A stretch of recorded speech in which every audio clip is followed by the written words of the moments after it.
Good morning. Ngasi se akhoi shagun se numit ko shagun se numit ki card ki message ying minara se shagun se numit aham bada akhoi ki number se 25 le re ko 25 angel numbers ko khutta kai de bbi atuka amana akhoi ki keno se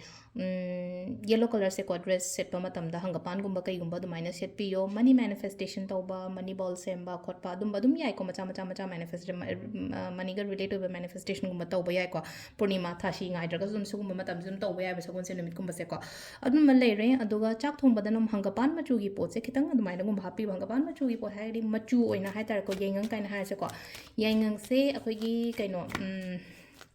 maming gi na adumai happy ba ko ado ha bada koi gi keno se yang se ko card ahum katang thok jare ko nungti gi yeng ba adumai na khoi na ko three cards katang yeng gi lok tho se ko card number 1 se consider card number 2 se consider natraga card number 3 se consider aham ba ani suba ahum suba ko aham bakhan bangai yenga se ko hadi number 1 choose to bangai gi oina ha tare ngasi se kai lake ha ba ko sum le no ko kitang tensions kumba kai gumba ha tare ko matha katang chaba khot pe mong da le re ko maka mapan ga sem da thokning da ba ko ning da ba lengning da ba isa se ko dum ba gi type ta le ko tholo o sida hadi khanjan gano phatta ba pangkhan da khanjan gano ha ko phatta ba sum khanjal la phatta ba to dum hena hadi phatta ba khanjal la ga pharakani ha ba dina tena phana khando o katang ha tare wa khan kari kra so gumba mayam se ko sisina khoi gi number 1 khan bangai gi oina le re ko number 2 khan bangai ko number 2 sisu sida lai se amakak le no ko mina ngamhan gano ko mina ngam chalhan gano aina ngam da ya de haina khan bi ba hai tare ko khanau jo hai bana te ko silai se ko hadi conflict pudi oi ko